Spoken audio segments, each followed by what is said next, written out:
구독자분께서 말씀해주신 내용입니다. 아주 냉정하고 현실적인 말씀을 해주신 구독자분인데요. 맞는 기사 내용이다, 이건 아니다, 제가 함부로 말씀드릴 수는 없겠지만 이런 내용들을 바탕으로서 꼭 알고 가셔야 될 게 있습니다. XRP 중요 내용과 함께 설명드려 보도록 할게요. 요즘에 이런 얘기 정말 자주 들리죠. XRP가 미국 연준의 결제망, 그것도 1000조 원짜리 시스템에 들어간다더라. 듣자마자 드는 생각이 그건 좀 오버 아니냐. 솔직히 처음엔 그렇게 느껴질 수가 있어요. 그런데 여기서 이상한 점은요, 이 얘기가 점점 더 구체적으로 퍼지고 있다는 겁니다. 단순하게 찌라시 같았던 뉴스가 하나둘 실명 기업이 연결되면서 기술 기반의 실제 파트너십까지도 거론되고, 이거 혹시 진짜인 거 아니냐, 이런 분위기가 형성이 되고 있어요. XRP가 미국 연준의 핵심 결제 시스템 패드 와이어 안에 들어간다. 이게 과연 루머일까요? 아니면 이미 조용히 진행되고 있는 현실일까요? 오늘 영상에서는 이런 연결고리들, 실제 가능성, 그리고 우리가 지금 봐야 될 관점을 하나씩 차근차근 정리드려 보도록 하겠습니다. 자, 그럼 본격적으로 들어가 보겠습니다. 오늘 우리가 이야기할 핵심 키워드는 바로 패드 와이어인데요. 이게 뭐냐면요, 미국 연방준비제도, 연준이 직접 운영하는 국가 핵심 결제 시스템입니다. 쉽게 말씀드려서 미국 전체 금융이 이걸 통해 가지고 움직인다라고 보시면 되는 거고, 얼마나 큰 시스템이냐, 연간 결제 규모가 1000조 달러가 넘습니다. 이 정도면 미국 전체 GDP 수준의 금액이 며칠 만에 왔다 갔다 한다라는 겁니다. 말 그대로 미국 금융의 심장이라고 불릴만 하겠죠.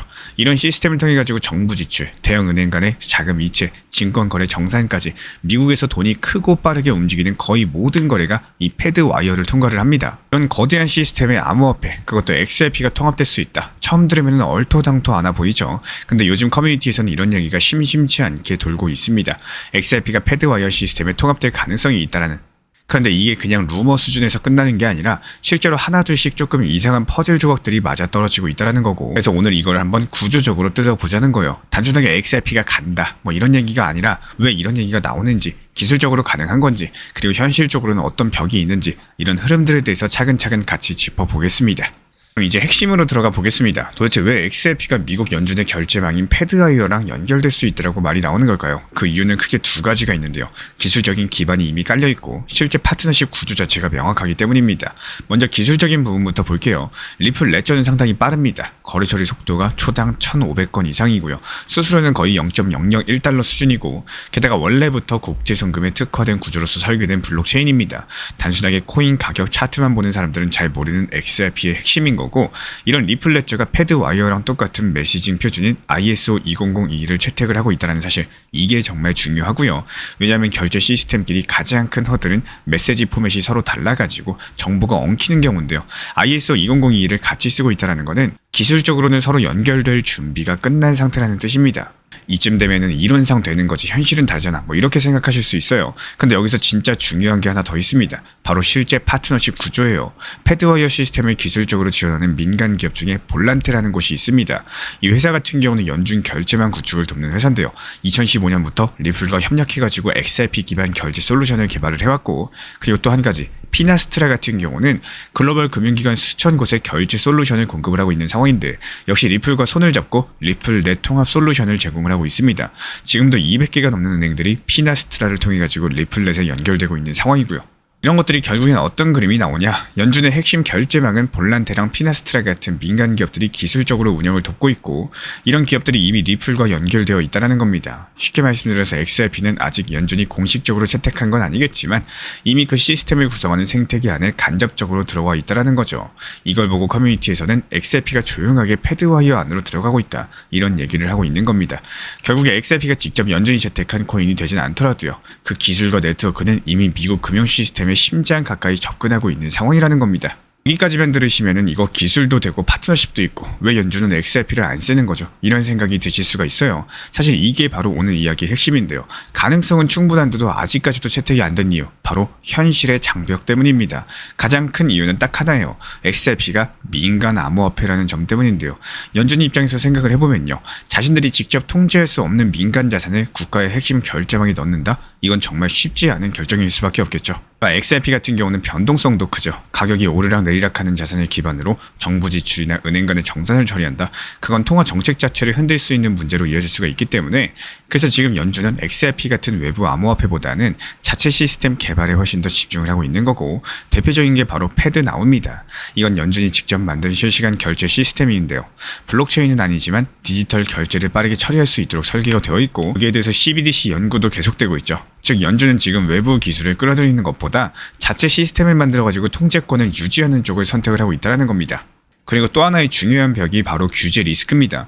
XRP는 여전히 미국에서 완벽하게 정리된 자산이 아니에요. 미국 SEC랑의 소송의 대부분은 마무리가 되었지만요. 여전히 XRP가 제도권 안에서 명확하게 분류된 자산으로 자리 잡았다라고 보기는 어렵습니다. 이런 상태에서 연준이 XRP를 공식 결제망에 넣겠다라고 선언하는 것은 법적 정치적 리스크를 전면적으로 감수하는 셈이 될 거예요. 그래서 XRP가 연준 결제망에 들어가려면 단순하게 기술이나 파트너십만으로는 부족할 거고요. 제도권에서의 안전한 승인 자체가 먼저 이루어져야 한다는 거죠. 쉽게 말씀드려서 XRP가 진짜 국가급 인프라 자산이 되기 위해서는 이제부터 남은 건 기술이 아니라 법과 제도라는 겁니다. 방금까지는 미국 연준이 왜 아직 XRP를 공식적으로 채택을 못하고 있는지 그 현실의 벽에 대해서 말씀드렸습니다. 그런데 여기서 표면적으로는 안 움직이는 것처럼 보여도요. 물밑에서는 이미 여러 가지 흐름들이 움직이고 있어요. 대표적인 게 바로 패드나우인 거고 작년에 출시된 미국 연준의 실시간 결제 시스템인데요. 이 시스템이 사실 완벽하게 연준만의 기술로 만들어진 건 아닙니다. 실제로는 여러 가지 민간 기술 회사들이 참여해가지고 디지털 결제 인프라를 함께 구축한 구조인 거고 즉 미국 연준도 결국에 민간 기술을 활용하고 있다는 뜻입니다. 완벽하게 외부 암호화폐를 쓰진 않더라도요. 민간의 결제 기술을 우회적으로 받아들이는 흐름은 이미 시작이 된 겁니다. 그리고 여기서 다시 중요한 연결이 나옵니다. 패드나우랑 비슷하게 연준의 또 다른 핵심 결제 시스템인 패드와이어인데요. 이 시스템을 운영하거나 기술적으로 지원하는 기업들, 바로 우리가 앞에서 언급드렸던 볼란테 그리고 피나스트라 정도입니다. 이 두 가지 기업들이 어떤 회사들이었죠? 리플의 공식 파트너라는 점, XRP 기반 결제 시스템을 함께 만들고 있고 지금도 실제 금융기관들을 리플 넷에 연결하고 있는 기업들이죠.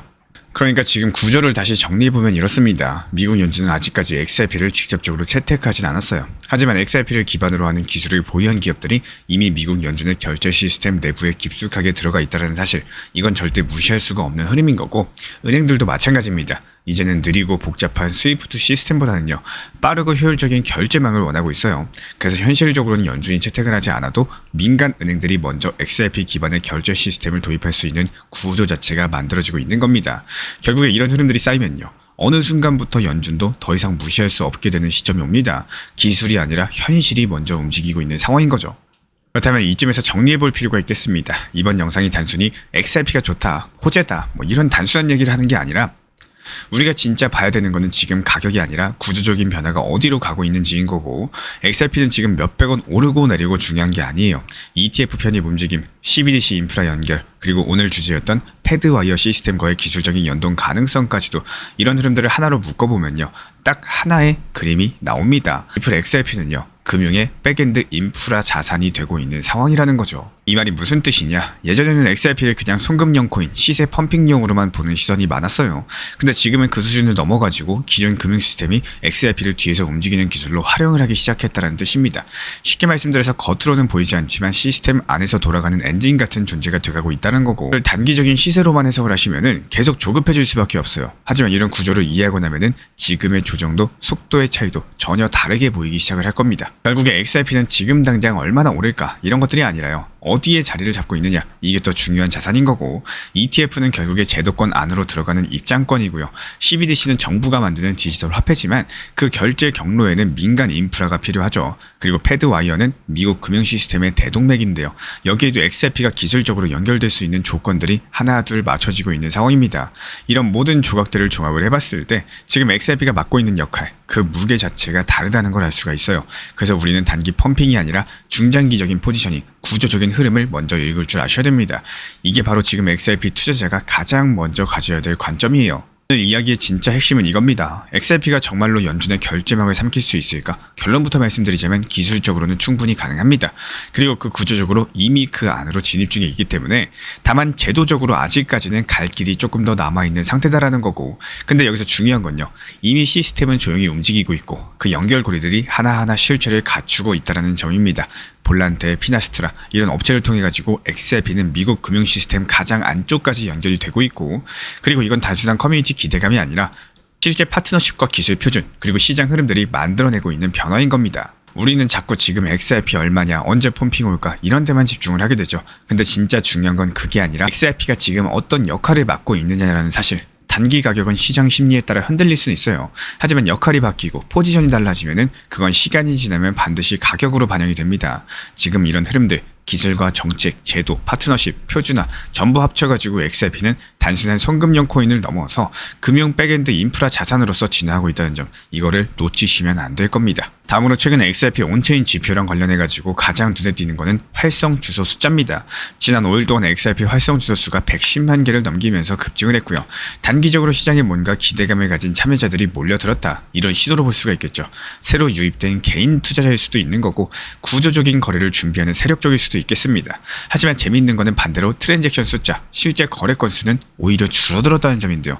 사람들이 들어는 왔는데 아직은 눈치만 보이는 상태다, 이렇게 해석이 가능하겠죠. 후에 지금 시장 같은 경우는 기대감은 쌓였는데 실행력은 없는 아주 전형적인 축적기 모습을 보여주고 있습니다.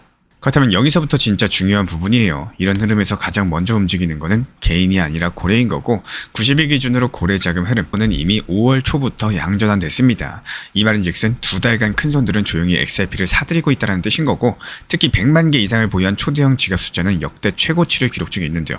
1만 개에서 10만 개 보유한 중형 지갑도 증가 추세입니다. 이런 것들이 단기 트레이더가 아니라 구조적으로 XRP를 모으는 움직임이라는 해석 자체가 가능하고요. 또 하나는 거래소에서 빠져나간 XRP 물량도 주목을 하셔야 됩니다. 지난 일주일 동안 1억 달러 이상의 XRP가 거래소에서 빠져나갔고, 즉 시장에 나와 있는 팔 수 있는 물량들이 줄어든다는 말이겠죠. 공급은 주는데 수요는 유지되거나 늘어나면은 그건 어떤 결과를 만들까요? 단기적으로는 가격이 오르지 않더라도 이런 흐름들은 결국에 뒤늦게 반응을 하게 되어 있습니다. 사람 심리 자체가 참 단순하지만 또 강력합니다. 좋은 얘기 들으면 당연히 기분이 좋아지고, 반대로 안 좋은 얘기를 들으면 불안해지는 게 너무나도 당연한 거죠. 그런데 투자에서는 이런 당연한 심리를 거꾸로 활용할 줄 아는 사람이 결국에 이긴다라는 거 한번 생각을 해보세요.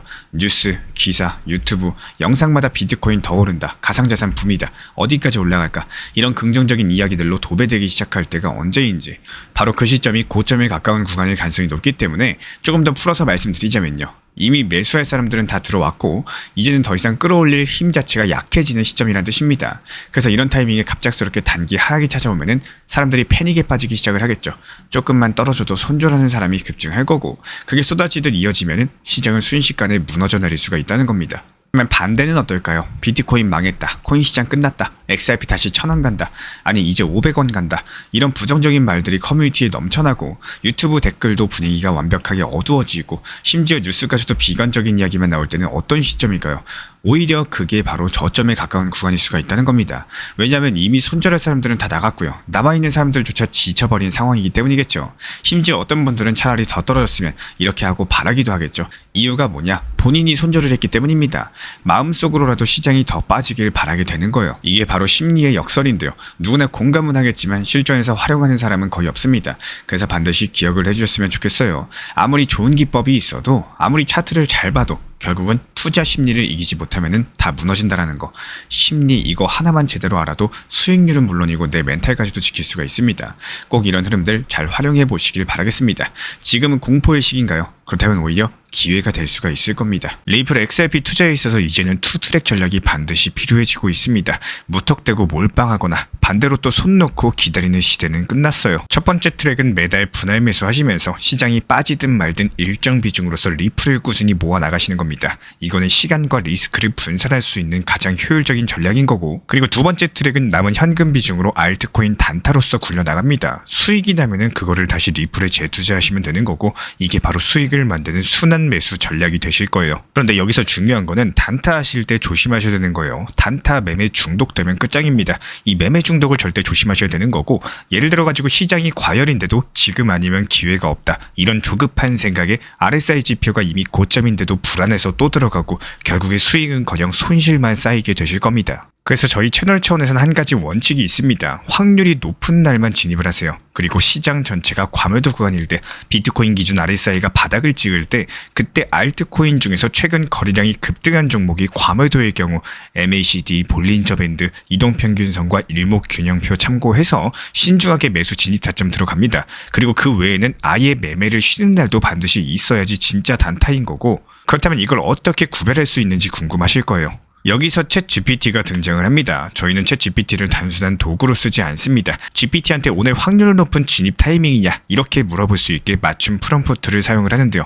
그리고 그 결과에 저의 실전 매매 노하우 30%를 덧붙여가지고 GPT 시그널을 보완합니다. 어떻게 하는지 궁금하신 분들 GPT 검색력과 활용 전략을 이용해가지고 이 두 가지를 한 방에 알려드리고 있습니다.